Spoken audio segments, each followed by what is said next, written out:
तो नमस्ते, वेलकम, केम छो। तो स्वागत है आप सभी का हमारे यूट्यूब चैनल पर। तो आज हम बात करेंगे आईपीएल के तीसरे मैच सीएसके वर्सेस एमआई के बीच होने वाले मैच के बारे में, जो रविवार 23 मार्च शाम के 7:30 बजे शुरू होगा। और बात करें वेन्यू की तो एवे चिदंबरम स्टेडियम, चेपॉक, चेन्नई में खेला जाएगा। और बात करें पिच रिपोर्ट की तो एवे चिदंबरम स्टेडियम को स्पिन फ्रेंडली माना जाता है, लेकिन टी20 में यहाँ पर बल्लेबाजों के लिए भी कई बार मदद होती है। पिछले कुछ सालों में जिस तरह का ट्रेंड हुआ है उससे विकेट की स्पाट होने की उम्मीद है, और जब ओस आती है तो बल्लेबाजी करना और भी आसान हो जाता है। और आप देख ही सकते हो सीएसके के सारे मैच, जिसमें पहला 23 मार्च को मुंबई इंडियंस के खिलाफ सीएसके और एमआई के बीच हेड टू हेड की बात करें तो आईपीएल टूर्नामेंट में चेन्नई और मुंबई के बीच एक दूसरे से 37 मैचों का आमना सामना हुआ है। इन 37 मैचों में चेन्नई ने 17 मैच जीते हैं, जबकि मुंबई ने 20 मैचों में जीत को हासिल की है। और आप देख ही सकते हो सीएसके के सारे मैच, जिसमें पहला मैच 23 मार्च को मुंबई इंडियंस के खिलाफ होगा और आखिरी मैच 18 मई को गुजरात टाइटंस के खिलाफ खेलेंगे। और आप देख ही सकते हो चेन्नई सुपर किंग्स का पूरा स्क्वाड, जिसमें 25 खिलाड़ी शामिल है। और कुछ इस तरह हो सकती है सीएसके की प्लेइंग 11। ओपनिंग में आएंगे कप्तान ऋतुराज गायकवाड़, उनके साथ न्यूजीलैंड के कॉनवे। वन डाउन आएंगे न्यूजीलैंड के ही रचिन रविंद्र, उनके बाद शिवम हुड्डा और फिर Shivam Dubey. Wicket keeper MS Dhoni और ऑलराउंडर रविंद्र जाडेजा। बॉलिंग में नूर अहमद और रविचंद्रन अश्विन। तेज गेंदबाजी में सिर्फ अहमद और पथी राणा। इम्पैक्ट में विजय शंकर या फिर राहुल तिरुपति हो सकते हैं। और अब हम बात करेंगे सीएसके के खिलाड़ियों के पिछले परफॉर्मेंस के बारे में। ओपनिंग में आएंगे कप्तान ऋतुराज गायकवाड़ ने लास्ट 10 मैचों में 8 पारियों में महाराष्ट्र की कप्तानी करते हुए विजय हजारे ट्रॉफी में सर्विस के खिलाफ 148 रनों की नाबाद पारी खेली थी। और लास्ट मैच में रणजी ट्रॉफी में बड़ौदा के खिलाफ दूसरी पारी में 89 रन की पारी देखने को मिली थी। बाकी के मैच में वो कुछ खास नहीं कर पाए थे। उनके बाद आएंगे ओपनिंग में कॉनवे, जो ऐसे टी20 में 11 मैचों की 10 इनिंग में 30 की औसत से 272 रन किए थे। पाकिस्तान ट्री नेशन सीरीज में 2 मैचों में साउथ अफ्रीका के खिलाफ 97 और पाकिस्तान के खिलाफ 48 रन बनाकर 72 की औसत से 145 रन किए थे। अफगानिस्तान के खिलाफ हुई चैंपियंस ट्रॉफी में वर्ल्ड अप मैच में 66 रन बनाकर रिटायर्ड आउट हो गए थे। और आईसीसी चैंपियंस ट्रॉफी में सिर्फ 2 मैच खेले थे, जिसमें पाकिस्तान के खिलाफ 10 और बांग्लादेश के खिलाफ 30 रन किए थे। उनका हालिया फॉर्म काफी अच्छा रहा है। और अब बात करें रचिन रविंद्र की तो श्रीलंका के खिलाफ हुई सीरीज में ओडीआई मैच खेलते हुए 3 मैच की 3 इनिंग में 41 की औसत से 125 रन बनाए थे। हाल ही में खेले गए सुपर समाज के मुकाबले में वेलिंगटन से खेलते हुए ऑकलैंड के खिलाफ 48 रन बनाए थे। आईसीसी चैंपियंस ट्रॉफी में बांग्लादेश के खिलाफ 112 और साउथ अफ्रीका के खिलाफ 108 रन बनाए थे। 4 मैचों की 4 इनिंग में 65 की औसत से 263 रन बनाकर टूर्नामेंट में प्लेयर ऑफ द टूर्नामेंट का अवार्ड जीते थे। और टूर्नामेंट में 3 विकेट भी निकाले थे। और वो चैंपियंस ट्रॉफी 2025 में सबसे ज्यादा रन बनाने वाले प्लेयर रहे, और वो कप्तान और वाइस कप्तान की अच्छी चॉइस रहेंगे। और अब बात करें शिवम दुबे ने लास्ट पारियों में मुंबई से खेलते हुए विजय हजारे ट्रॉफी में कर्नाटक के खिलाफ 63 नॉट आउट रन। और इंडिया और इंग्लैंड के बीच हुई टी20 सीरीज में 2 मैच खेले थे। एक मैच में 53 रन करके रन आउट और दूसरे मैच में 30 रन किए थे और 2 ओवर में 2 विकेट लिए थे। और रणजी ट्रॉफी में हरियाणा के खिलाफ 48 रन और विदर्भ के खिलाफ फर्स्ट इनिंग में 5 विकेट लिए थे। कुल मिलाकर बल्ले और गेंद से उनका परफॉर्मेंस ठीक ठाक चल रहा है। के बाद बात करें दीपक हुड्डा की तो हाल ही में हुई विजय हजारे ट्रॉफी में राजस्थान से खेलते हुए मेघालय के खिलाफ 60 नॉट आउट की अनोखी पारी देखने को मिली। और लास्ट में रणजी ट्रॉफी में खेलते हुए विदर्भ के खिलाफ पहली पारी में 0 और दूसरी पारी में 10 रन पाए थे। और बल्लेबाजी में उनका फॉर्म कुछ खास नहीं चल रहा, और गेंदबाजी में तो उनको विकेट ही नहीं मिले थे। और बात करें विकेट कीपर MS धोनी की तो चेन्नई सुपर किंग्स के साथ खेलते हुए अपना 18 IPL सीजन खेलने के लिए तैयार है। IPL ही एकमात्र क्रिकेट है जिससे धोनी साल भर खेलते हैं। IPL के पिछले सीजन में काफी कम गेंदों का सामना करने आते थे और वहां पर उनका बल्ला अच्छा चला था और वो ज्यादातर मैचों में नॉट आउट भी रहे थे। धोनी आमतौर पर अपने राज्य झारखंड में ही अभ्यास करते हैं ताकि IPL में वो खेलने के लिए फिट रहे। उनके बाद आते हैं इंडिया के स्टार ऑलराउंडर रविंद्र जाडेजा ने दिल्ली के खिलाफ हुई रणजी ट्रॉफी में सौराष्ट्र से खेलते हुए 38 रन बनाकर पहली पारी में 5 और दूसरी पारी में 7 विकेट लिए थे।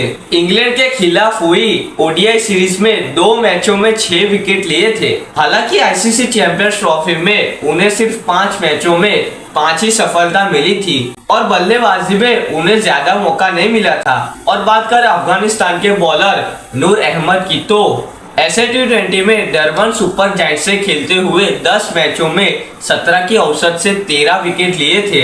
ICC champions trophy 2 warm up मैचों में भी 2-2 विकेट निकाले थे। हालांकि ICC चैंपियंस ट्रॉफी में वो सिर्फ 3 मैचों में 1 ही विकेट निकाल पाए थे। और अब बात करें दूसरे स्पिनर रविचंद्र अश्विन की तो 18 IPL 2025 में चेन्नई सुपर किंग्स ने अश्विन को 9.75 करोड़ में खरीदा। तमिलनाडु प्रीमियर लीग में उनका फॉर्म काफी अच्छा रहा था। बांग्लादेश के खिलाफ हुई 2 टेस्ट मैच की सीरीज में 113 रन 6 विकेट और दूसरे मैच में 5 विकेट निकालकर 2 मैच में 11 विकेट लिए थे। न्यूजीलैंड के खिलाफ हुई टेस्ट सीरीज में 3 मैचों में 9 विकेट लिए थे और ऑस्ट्रेलिया के खिलाफ हुई टेस्ट मैच सीरीज में 1 मैच खेले थे और वो उनमें कुछ खास प्रदर्शन नहीं कर पाए थे। 18 दिसंबर 2024 को अंतरराष्ट्रीय क्रिकेट से संन्यास का ऐलान किया था। और बात करें तेज गेंदबाज खलील अहमद की 2024 में खलील अहमद ने दिल्ली कैपिटल्स के लिए अच्छा प्रदर्शन किया था और उनमें 14 मैचों में 17 विकेट लिए थे। विजय हजारे ट्रॉफी में राजस्थान के साथ खेलते हुए रेलवे के खिलाफ 4 विकेट लिए और रणजी ट्रॉफी में विदर्भ के खिलाफ 6 और अंधारा के खिलाफ 5 विकेट लिए थे। लास्ट में बात करें श्रीलंका के पथिराना की तो अबू धाबी T10 न्यूजीलैंड के खिलाफ T20 सीरीज और ऐसे T20 में उनका फॉर्म काफी खराब रहा था। और अब बात करेंगे CSK के बेंच प्लेयरों के बारे में जिसमें से कोई भी खेल सकते हैं। तो सबसे पहले बात करेंगे C आंद्रे सिद्धार्थ की तो उन्होंने रणजी ट्रॉफी में तमिलनाडु से खेलते हुए छत्तीसगढ़ के खिलाफ पहली पारी में 106 और दूसरी पारी में 36 नॉट आउट रन दिए थे और लास्ट मैच विदर्भ के खिलाफ 65 रनों की पारी देखने को मिली थी। और अब बात करेंगे विकेट कीपर वनीश बेट्टी की तो उन्होंने नेपाल प्रो कप चैंपियंस में खेला था। उसमें लास्ट 8 पारियों की 4 इनिंग में सिर्फ 43 रन की पारी देखने को मिली थी। और बात कर इंग्लैंड के ऑलराउंडर सैम करन की तो उन्होंने लास्ट सीरीज IL20 में डेजर्ट वाइपर्स की कप्तानी करते अपनी टीम को फाइनल तक पहुंचाया था। वॉरियर और DC के खिलाफ 50+ रनों की पारी देखने को मिली थी और बल्लेबाजी में उनका फॉर्म काफी अच्छा चल रहा है, लेकिन गेंदबाजी में कुछ खास कमाल नहीं दिखा पाए थे। और बात करें ऑस्ट्रेलिया के तेज गेंदबाज नाथन एलिस की तो बिग बैश लीग में हॉबिट हरिकेन की कप्तानी करते हुए अपनी टीम को फाइनल तक पहुंचाया था। सैंडी थंडर के खिलाफ सेमीफाइनल में हॉबर्ट हरिकेन ने 7 विकेट से जीत हासिल करके ट्रॉफी को अपने नाम की थी। उसके बाद श्रीलंका के खिलाफ ODI में 2 विकेट और ICC चैंपियंस ट्रॉफी में 3 मैचों में सिर्फ 3 ही विकेट ली थी। और अब बात करेंगे ऑलराउंडर रामकृष्ण घोष की तो रणजी ट्रॉफी में महाराष्ट्र से खेलते हुए उड़ीसा के खिलाफ पहली पारी में 80 रन और 3 विकेट और दूसरी इनिंग में 39 रन और 1 विकेट और बड़ौदा के खिलाफ 26 रन और 2 विकेट और दूसरी इनिंग में 99 रन और 2 विकेट लिए थे। कुल मिलाकर उनका हालिया फॉर्म ठीक ठाक चल रहा है। और अब बात करें leg break bowler Shreyas Gopal की तो विजय हजारे ट्रॉफी में कर्नाटक से खेलते हुए बल्ले और गेंद दोनों से उनका फॉर्म काफी अच्छा चल रहा है। लास्ट खेले रणजी ट्रॉफी में पंजाब के खिलाफ 31 रन और 3 विकेट लिए थे। और अब बात करें गुरजरपन सिंह ने हाल ही में रणजी ट्रॉफी और सैयद मुश्ताक अली ट्रॉफी में तमिलनाडु से खेलते हुए, जहां पर उनका परफॉर्मेंस काफी अच्छा रहा था। लास्ट मैच सौराष्ट्र के खिलाफ 3 विकेट निकाले थे। और अब बात करेंगे अंशुल कंबोज की, तो हरियाणा से खेलते हुए विजय हजारे ट्रॉफी में उत्तराखंड के खिलाफ 19 नाबाद रन बनाकर 4 विकेट लिए थे और रणजी ट्रॉफी में बंगाल के खिलाफ 5, कर्नाटक के खिलाफ 7 और मुंबई के खिलाफ 5 विकेट लिए थे। और बात करें मुकेश चौधरी की, तो सैयद मुश्ताक अली ट्रॉफी में महाराष्ट्र से खेलते हुए 6 मैचों में 12 के औसत से 15 विकेट निकाले थे और लास्ट मैच रणजी ट्रॉफी में बड़ौदा के खिलाफ 8 विकेट निकाले थे। और अब बात करेंगे कमलेश नागरकोटे की, तो राजस्थान से खेलते हुए सैयद मुश्ताक अली ट्रॉफी और विजय हजारे ट्रॉफी में खेला था और लास्ट 2 मैचों में मेघालय के खिलाफ 3 और सर्विस के खिलाफ 4 विकेट निकाला था। फिर बात करेंगे इंग्लैंड के ऑलराउंडर जमी ओवरटन की, तो बिग बैश लीग में उनका फॉर्म काफी अच्छा चल रहा है। इंडिया के खिलाफ हुई T20 सीरीज में 5 मैचों में 19 के औसत से 7 विकेट निकाले थे और आईसीसी चैंपियंस ट्रॉफी खेले हुए 2 मैचों में अफगानिस्तान के खिलाफ 32 रन बनाकर 1 विकेट लिया था और साउथ अफ्रीका के खिलाफ कुछ खास नहीं कर पाए थे। और अब बात करें शेख रशीद की, तो लास्ट 10 मैचों में अंधेरा से खेलते हुए रणजी ट्रॉफी में पौंडीचेरी के खिलाफ फर्स्ट इनिंग में 105 रनों की पारी खेली थी। इसके अलावा कुछ खास नहीं कर पाए थे। और बात करें विजय शंकर की, तो विजय हजारे ट्रॉफी में तमिलनाडु से खेलते हुए छत्तीसगढ़ के खिलाफ 71 रन की पारी खेली थी और रणजी ट्रॉफी में छत्तीसगढ़ के खिलाफ सेकेंड इनिंग में 150 नॉट आउट रन की बहुत ही बढ़िया पारी देखने को मिली थी और लास्ट मैच में विदर्भ के खिलाफ 4 विकेट लिए थे। और लास्ट में बात करें राहुल तिरुपति की, तो लास्ट 10 पारियों में महाराष्ट्र से खेलते हुए अंधेरा के खिलाफ सिर्फ एक 69 रनों की पारी देखने को मिली थी। बाकी उनका फॉर्म कुछ खास नहीं नजर आ रहा है। और आप देख ही सकते हो एमआई के सारे मैच, पहला मैच सीएसके के साथ खेलेगा और आखिरी मैच 15 मई को दिल्ली के साथ खेलेगा। और ये रहा एमआई का पूरा स्क्वाड, जिसमें 23 खिलाड़ी शामिल है और कुछ इस तरह हो सकती है एमआई की प्लेइंग 11। ओपनिंग में आएंगे रोहित शर्मा, उनके साथ will Jack, one down Tilak Varma, उनके बाद आएंगे सूर्य कुमार यादव, फिर विकेट कीपर रुबिन बिन्स और कप्तान हार्दिक पांड्या, फिर नमन धीर, उनके बाद अल्लाह गाजनफर, फिर लास्ट बॉलर दीपक चहर और जसप्रीत बुमराह और लास्ट में ट्रेंट बोल्ट। और अब हम बात करेंगे एमआई टीम के खिलाड़ियों के पिछले परफॉर्मेंस के बारे में। ओपनिंग में आएंगे रोहित शर्मा, ऑस्ट्रेलिया टूर पर खराब फॉर्म के कारण सिडनी टेस्ट से पहले खुद को बाहर कर लिया था और जसप्रीत बुमराह ने टीम की कप्तानी की थी। रोहित शर्मा ने अपने फॉर्म में वापसी की है। इंग्लैंड के खिलाफ हुई ओडीआई सीरीज में 119 रन की पारी देखने को मिली थी और आईसीसी चैंपियंस ट्रॉफी में उनका प्रदर्शन ठीक ठाक रहा था, लेकिन न्यूजीलैंड के खिलाफ हुई फाइनल मैच में 67 रन की बढ़िया पारी खेलकर प्लेयर ऑफ द मैच का खिताब भी अपने नाम किया था। और उनके साथ आएंगे ओपनिंग में विल जैक्स ने हाल ही में T20 में पेटोरिया कैपिटल से खेलते हुए पार रॉयल्स के खिलाफ 56 रनों की पारी खेली थी। बल्ले और गेंद से उनका प्रदर्शन ठीक ठाक रहा था। Last match ILT20 MI emirate से खेलते हुए सिर्फ 18 रन की पारी आई थी। उनके बाद आते तिलक वर्मा ने लास्ट 10 पारियों में विजय हजारे ट्रॉफी में हैदराबाद की कप्तानी करते हुए सौराष्ट्र के खिलाफ 57 रन और कर्नाटक के खिलाफ 99 रनों की पारी देखने को मिली थी। इंग्लैंड के खिलाफ हुई T20 सीरीज में 5 मैचों में सिर्फ एक 72 नॉट आउट रनों की पारी देखने को मिली थी। और बात करें सूर्य कुमार यादव की, विजय हजारे ट्रॉफी और इंग्लैंड के खिलाफ हुई T20 सीरीज में उनका प्रदर्शन बहुत ही खराब रहा था। सूर्य कुमार यादव ने हाल ही में रणजी ट्रॉफी में मुंबई के लिए खेलते हुए 70 रन बनाए और कप्तान अजिंक्य रहाणे के साथ महत्वपूर्ण साझेदारी की, लेकिन उसके बाद विदर्भ के सामने पहली पारी में 0 और दूसरी पारी में 23 रन बनाकर आउट हो गए थे। फिर उनके बाद आते हैं विकेट कीपर रॉबिन ने रणजी ट्रॉफी और सैयद मुश्ताक अली ट्रॉफी में झारखंड से खेलते हुए कुछ खास प्रदर्शन नहीं कर पाए थे। उनके बाद आते हैं कप्तान हार्दिक पांड्या, आईपीएल का पहला मुकाबला नहीं खेल पाएंगे क्योंकि पिछले साल लखनऊ सुपर जायंट्स के खिलाफ हुए मैच में स्लो ओवर रेट के दोषी पाए गए थे। इस वजह से उनको एक मैच के लिए निलंबित किया गया था। वह सीजन का आखिरी मैच था, इस वजह से इस सीजन के पहले मैच में उनको सजा दी जाएगी। इस वजह से देखना पड़ेगा कि टीम की कमान कौन संभालेगा।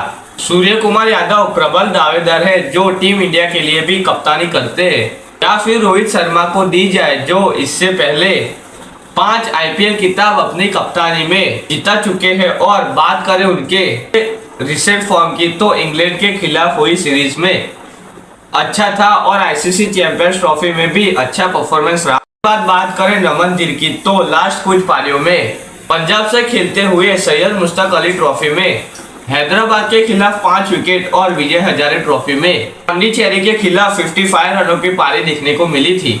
बल्ले और गेंद दोनों से उनका फॉर्म अच्छा चल रहा है। उनके बाद आते हैं अल्लाह गजन पर। आईपीएल 2025 की नीलामी में जैकपॉट मारा है क्योंकि 18 वर्षीय इस खिलाड़ी को मुंबई इंडियंस ने 4.8 करोड़ में खरीदा है। ये स्पिनर कुछ समय से शानदार फॉर्म में बांग्लादेश के खिलाफ वनडे सीरीज में अपने धमाकेदार प्रदर्शन से बहुत ही सुर्खियां बटोरी है। उनके बाद आते दीपक चहर ने सैयद मुश्ताक अली ट्रॉफी और विजय हजारे ट्रॉफी में राजस्थान से खेला है और वहां पर गेंदबाजी में उनका फॉर्म ठीक ठाक रहा था और कुछ रन भी किए थे। और अब हम बात करेंगे जसप्रीत बुमराह के खेलने पर भी सस्पेंस है। जसप्रीत बुमराह ऑस्ट्रेलिया के टेस्ट सीरीज के दौरान चोटिल हो गए थे, उनके बाद वो चैंपियंस ट्रॉफी भी नहीं खेल पाए। अभी तक उनको लेकर कोई अपडेट नहीं है। बात करें उनके फॉर्म की तो बांग्लादेश के खिलाफ हुई टेस्ट सीरीज में 2 मैचों में 11 विकेट लिए थे। न्यूजीलैंड के खिलाफ हुई टेस्ट सीरीज में 2 मैचों में सिर्फ 3 विकेट लिए थे और ऑस्ट्रेलिया के दौरे पर 5 टेस्ट मैचों में 13 की एवरेज से 32 विकेट लेकर टूर्नामेंट में सबसे ज्यादा विकेट लिए थे। लास्ट में बात करें ट्रेंट बोल्ट की तो उन्होंने ऐसे T20 में एमआई कैप्टन से खेलते हुए 11 मैचों में 11 विकेट लिए थे और उनका फॉर्म कुछ खास नहीं चल रहा है। और अब हम बात करें एमआई के बेंच प्लेयरों के बारे में जिनमें से कोई भी खेल सकता है। सबसे पहले बात करेंगे अश्विनी कुमार की तो उन्होंने हाल ही में पंजाब से घरेलू मैचों में खेले हैं और बल्ले और गेंद से उनका फॉर्म कुछ खास नहीं रहा है। उसके बाद आते हैं राज ने हाल ही में चंडीगढ़ से खेलते हुए सैयद मुश्ताक अली ट्रॉफी में कुछ विकेट निकाले थे और विजय हजारे ट्रॉफी में उनका प्रदर्शन बहुत ही खराब रहा था। लास्ट मैच रणजी ट्रॉफी में भी वो कुछ खास नहीं कर पाए थे। और अब हम बात करें साउथ अफ्रीका के वॉच के बारे में तो ऐसे T20 में एमआई कैप्टन से खेलते हुए 8 मैचों में 17 के ऊपर से औसत से 11 विकेट लिए। पाकिस्तान के खिलाफ हुई वनडे में 15 नॉट आउट रन बनाकर 1 विकेट लिया था और ICC champions trophy warm up match में उनको कोई सफलता नहीं मिली थी। और अब बात करें न्यूजीलैंड के जैकॉब्स। न्यूजीलैंड के घरेलू मैचों में उनका प्रदर्शन अच्छा रहा था और लास्ट टेस्ट मैच में पहली पारी में 157 और दूसरी पारी में 32 नॉट आउट रनों की पारी देखने। और बात करें अफगानिस्तान के मुजीब की तो हाल ही में उन्होंने ऐसे T20 में पार रॉयल से खेलते हुए 12 मैचों में 23 के ऊपर की औसत से 14 विकेट निकाले थे। उनके बाद बात करें सत्यनारायण की तो आंध्रा से खेलते हुए विजय हजारे ट्रॉफी में उनका प्रदर्शन ठीक ठाक रहा था। लास्ट खेले रणजी ट्रॉफी में उन्होंने 3 विकेट निकाले थे। और अब बात करें साउथ अफ्रीका के रिया ने ऐसे T20 में 8 मैचों की 8 पारियों में 48 की औसत से 336 रन बनाए थे। आईसीसी चैंपियंस ट्रॉफी में 3 मैचों की 3 इनिंग में 49 की औसत से 147 रन बनाए थे, जिसमें अफगानिस्तान के खिलाफ शतक बनाया था। रियान का हालिया फॉर्म बहुत ही बेहतरीन चल रहा है।